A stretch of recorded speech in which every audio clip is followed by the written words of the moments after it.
گھر میں کوئی حافظ قرآن ہو گیا اور قسمت چمک گئی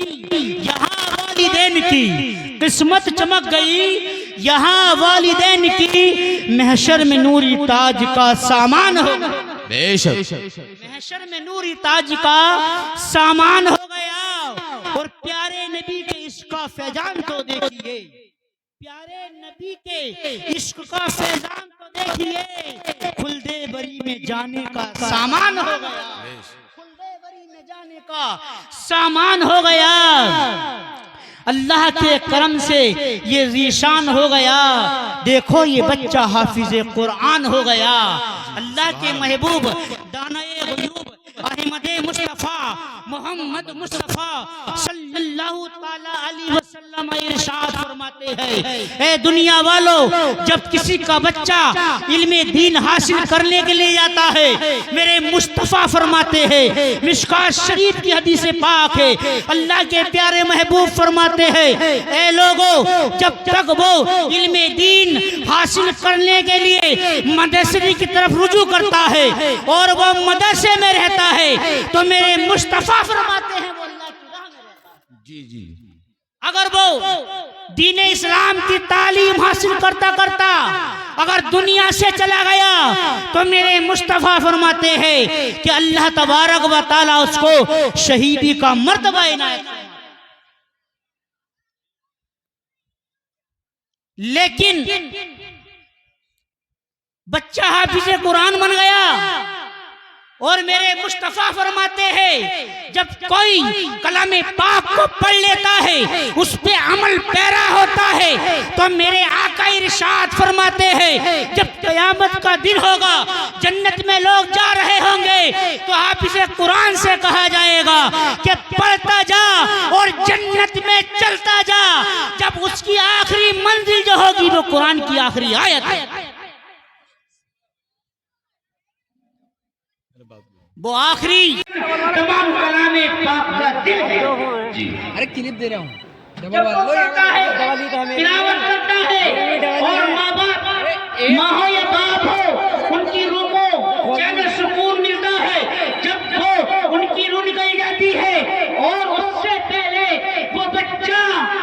مسجد میں جا کر کے کلام پاک کی تلاوت کرتا ہے، میرے مصطفیٰ فرماتے ہیں اعمال کا سلسلہ منقطع ہو جاتا ہے، لیکن کچھ اعمال ایسے ہیں جو جاری رہتے ہیں۔ صحابہ نے عرض کیا اللہ کے پیارے محبوب یہ تو بتائیے وہ کون سے اعمال ہیں جو منقطع نہیں ہوتے ہیں؟ میرے مصطفیٰ فرماتے ہیں اگر کسی نے اپنے بیٹے کو عالم دین بنایا ہے، کسی نے اللہ کی بارگاہ میں صدقہ کیا ہے، کسی کا بیٹا نیک صالح ہے، لیکن جب وہ جا کر نماز پڑھتا ہے اور کہتا ہے اللہم اغفر لی ولی والدی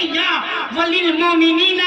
والمؤمنات، تو جب ماں باپ دنیا میں ہوتے ہیں ان کی روح کو بھی چین و سکون ملتا ہے، اور جو ماں باپ دنیا سے چلا جاتے ہیں اللہ کے فرشتے عرض کرتے ہیں، کہتے ہیں اے دنیا سے آنے والے، تیرا بچہ دنیا میں رہ کر کے تیری دعائیں کر رہا ہے، سبحان مقدس کلام کی تلاوت کر رہا ہے، تو فرشتے کہتے ہیں اللہ کی طرف سے فرشتوں کی طرف ندا آتی ہے، اے فرشتوں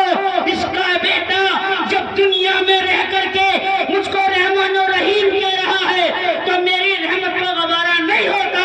کہ میں اس کو نہ بخشوں، سبحان اللہ، میں اس کو نہ بخشوں۔ اللہ تبارک و تعالیٰ اس کو بخش دیتا ہے، لیکن جب وہ کہتا ہے بچہ اللہم اغفر لی، اللہم اغفر لی، واحد کا صیغہ ہے اللہم اغفر لی، مجھ کو بخش دے، وللوالدین، اے اللہ میری ماں کو بھی بخش دے، میرے باپ کو بھی بخش دے، اللہم اغفر لی ولوالدی وللمؤمنین والمؤمنات۔ وہ مذکر کا صیغہ بھی استعمال کرتا ہے، وہ مؤنث کا صیغہ بھی استعمال کرتا ہے، کہتا ہے والمؤمنین، اے اللہ تعالیٰ تمام مردوں کو بخش دے، وللمؤمنات، اور تمام تو ایمان کی حالت میں عورتیں جا چکی ہیں تمام، سبحان اللہ، وللوالدین وللمؤمنین والمؤمنات والاحیاء والاموات۔ جب وہ کہتا ہے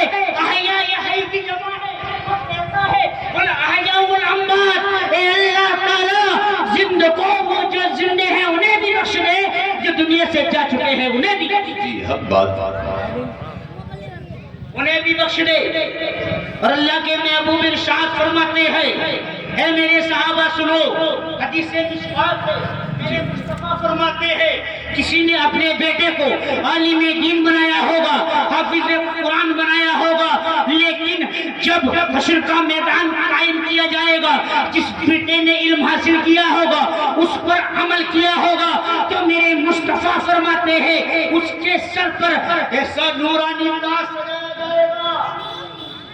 سجانے کے بعد میں لوگ کہیں گے یہ کون ہے, تو ندا آئے گی یہ کوئی اور نہیں ہے, یہ وہ ہے جس نے اپنے بچے کو, جس بچے نے دنیا میں رہ کر کے دین اسلام کو حاصل کیا اس پر عمل کیا.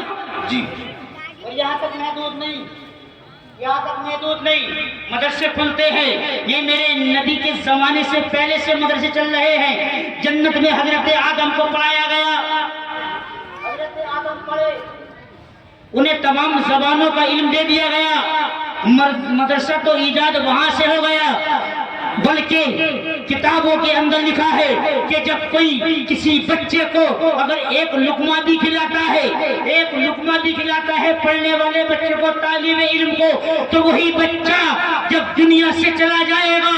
دنیا میں بھی ثواب ملتا رہے گا, لیکن جب وہ بچہ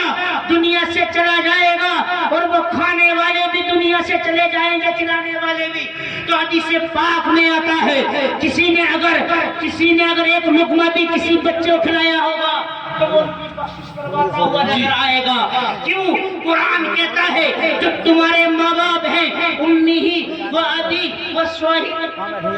تمہاری ماں جو تم کو کھلاتی تھی وہ تمہارے کام میں نہیں آئے گی, وہ باپ جو تم کو مراد باد میں گھماتا تھا وہ باپ تمہارے کام میں نہیں آئے گا, وہ بھائی جو تم سے محبت کرتے تھے, جو تمہیں پیسے دیتے تھے, وہ بھائی کام میں نہیں آئیں گے. اگر کام آنے والی چیز ہے تو اگر کسی نے کسی بچے کو اور ایک لقمہ بھی کھلایا ہوگا اور ایمان پر خاتمہ ہو گیا تو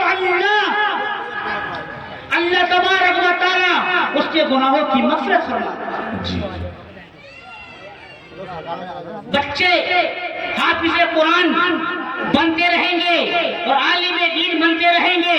یہاں تک محدود نہیں, بلکہ یہاں تک محدود نہیں, مدرسے چل رہے ہیں. اگر کسی نے مدرسے کے اندر ایک روپیہ بھی لگایا ہوگا, ایک درہم بھی لگایا ہوگا, ایک پیسہ بھی لگایا ہوگا, تو جب تک اس مدرسے سے بچے پڑھتے رہیں گے اس کی عمارت باقی رہے گی, اس میں تعلیم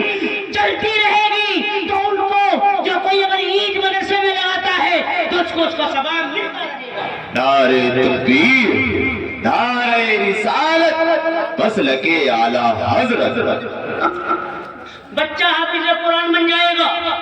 عالم دین بن جائے گا. یہ معلوم نہیں جن بچوں کو ہم کھانا کھلاتے ہیں, جن مدرسوں ہم پیسہ لگاتے ہیں, ہمیں معلوم نہیں کیوں غوث اعظم نے بنے ہیں, وہ کہیں اور سے نہیں آئے, انہوں نے مدرسے میں تعلیم حاصل کی ہے. کوئی ولی جب تک ولی ہو ہی نہیں سکتا,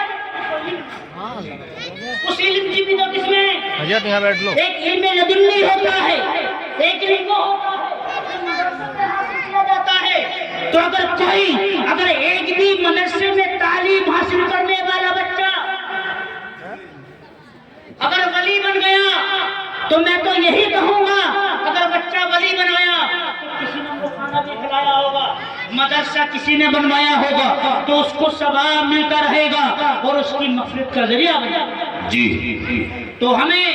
یہ بہت ضروری ہے کہ جو ہمارے مدرسے اسلامیہ ہیں ان پر غور دیں اور ان کی دیکھ بھال کریں, اس لیے کہ اگر مدرسے نہیں رہے تو ہمیں معلوم نہیں ہوگا کیا چیز حرام ہے کیا چیز حلال ہے. اس لیے کوئی ڈگری کالج سے عالم نہیں بنتا, کوئی یونیورسٹی سے اگر وہ نیام تو بن سکتا ہے, وہ کلکٹر تو بن سکتا ہے, وہ آئی پی ایس ادھیکاری تو بن سکتا ہے, لیکن ہمیں وہ نہیں بتا سکتا کہ ہمیں غسل کیسے کیا جاتا ہے, ہمیں نماز کیسے پڑھی جاتی ہے, اور اسے یہ معلوم نہیں ہو سکتا ان کا ترجمہ کیا ہے, ان کا معنی کیا ہے. اگر آج اسلام پھیل رہا ہے, کونے پر چلے جاؤ یہ مفتی نظر آتے ہیں, علماء نظر آتے ہیں، حافظ قرآن نظر آتے ہیں. کبھی اب سے 50 سال پہلے حافظ کو ڈھونڈا جاتا تھا، پڑھنے کی ضرورت پڑتی تھی، کوئی بریلی جا رہا ہے، کوئی کہیں جا رہا ہے، لیکن یہ مدرسوں کا فیضان ہے. اور اے لوگوں، قدر کی والوں اور تمام لوگ سنی مسلمانوں، یہ تمہاری بھی رہنمائی ہے، تمہاری یہ دیکھ بھال ہے. آج جو مدرسے ہر کونے پر نظر آتے ہیں، آج جو مدرسے ہر کونے پر نظر آتے ہیں، ان کا فیضان چل رہا ہے. اور آج بھی یہ جو جلسہ سجایا گیا ہے، اس کی وجہ کیا ہے؟ اس کی وجہ تسمیہ کیا ہے نام رکھنے کی؟ یہ کیوں ہے؟ اس لیے ہے یہ جلسہ سجایا گیا ہے وہ جشن دستار بندی کے موقع پر سجایا گیا ہے. جو جتنا بڑا حصہ لے گا، اللہ تبارک و تعالیٰ اس کو اتنا بڑا ثواب عطا فرمائے. اللہ تبارک و تعالیٰ کی بارگاہ میں دعا ہے، اللہ تبارک و تعالیٰ کی بارگاہ میں دعا ہے، مالک و مولا ہم تمام کو اہل سنت والجماعت پر قائم و دائم فرمائے اور ہر ایک چھوٹی بڑی برائی سے بچنے کی توفیق عطا فرمائے. اور اللہ تعالیٰ ہم کو شریعت مطہرہ پر عمل کرنے کی توفیق عطا فرمائے. العلم نور، ایک علم جو ہے وہ نور ہے، اور جب علم ہو جاتا ہے کئی اندھیری دور ہو جاتی ہے. وما علینا الا البلاغ.